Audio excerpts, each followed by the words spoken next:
রাজ্যে জঙ্গি মডিউলের হদিশ মিলতেই অ্যাকশনে এসটিএফ। রাজ্য এসটিএফ এর জালে জঙ্গি হামিমের খোঁচর আদিত্যকে জেরায় মিলল বিস্ফোরক তথ্য।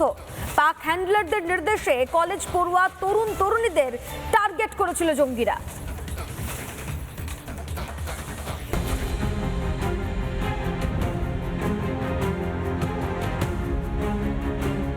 এসটিএফ এর জালে পড়তেই জঙ্গের সঙ্গে আদিত্যকে একটানা জেরায় বেরিয়ে আসে একের পর এক চাঞ্চল্যকর তথ্য। এসটিএফ সূত্রে খবর, এই নেটওয়ার্কের মাথা ছিল পাক হ্যান্ডলার আবিদ জাট। তার নির্দেশেই কলেজ পড়ুয়া তরুণীদের নিশানা করা হয়। পরিকল্পনা ছিল সুকৌশলে তাদের ফাঁদে ফেলে এই নাশকতার মডিউলে টেনে আনা। এই বিপজ্জনক কাজের জন্য অর্থের কোনো অভাব ছিল না। হাওয়ালা চ্যানেলের মাধ্যমে জৈশ জঙ্গি হামিম ও তার খোঁচর আদিত্যর কাছে পৌঁছত নিয়মিত ফান্ডিং। তরুণীদের কিভাবে লোভনীয় প্রলোভনে দিয়ে ফাঁদে ফেলে রিক্রুট করতে হবে তার জন্য অনলাইনে স্পেশাল ট্রেনিং বা ভিডিও কনফারেন্সে বোঝানো হতো আদিত্যকে। ঠিক কতজন তরুণী এই চক্রের খপ্পরে বা সংস্পর্শে এসেছে তার গভীর তল্লাশিতে নেমেছে এসটিএফ। হামিম, অর্পিতা সরকার এবং আদিত্যকে মুখোমুখি বসিয়ে কি কথোপকথন তাদের মধ্যে হয়েছে সে সমস্ত বিষয়টি জানার চেষ্টা করছেন এই মুহূর্তে তদন্তকারী আধিকারিকেরা।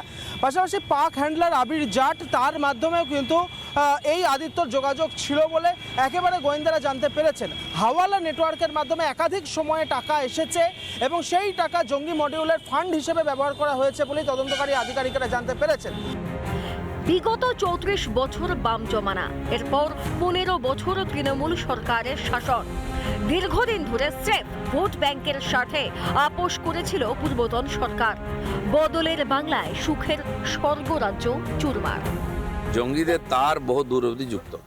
বহু বছর ধরে তারা এখানে তৈরি করেছে এই ধরনের ঘাঁটি। এই যে সরকার ছিল তারা এদেরকে সেফ হেভেন বানিয়ে দিয়েছে রেপিস্ট টেররিস্টদের। কোনোদিন তারা গায়ে হাত দেয়নি, বুঝিয়ে দিয়েছে আমরা তোমাদের সঙ্গে আজ খালি ভোটটা করিয়ে দাও। বাংলাদেশ থেকে, নেপাল থেকে, চারদিক থেকে ঢুকে এখানে শেল্টার নিত। এরা বিভিন্ন লোককে টার্গেট করছে স্বাভাবিকভাবেই, কিন্তু সরকার আমার মনে হয় এটা করতে দেবে না। জাতীয় নিরাপত্তা সবার আগে। যারা দেশের ক্ষতি করার চেষ্টা করছে তাদের বিরুদ্ধে কঠোরতম ব্যবস্থা নিচ্ছে সরকার। ভারতকে যারা ক্ষতি করার চেষ্টা করবে তাদের হারে হারে শিক্ষা দেবে সরকার। দেশের সুরক্ষায় জিরো টলারেন্স নীতি নিয়ে এগোচ্ছে দেশ। রিপাবলিক বাংলা। নানা ধরনের কন্টেন্ট দেখার জন্য লাইক করুন, শেয়ার করুন আমাদের ফেসবুক পেজ, সাবস্ক্রাইব করুন আমাদের ইউটিউব চ্যানেল। পাশাপাশি অন্যান্য ব্রেকিং নিউজের জন্য অবশ্যই চোখ রাখুন রিপাবলিক বাংলায়।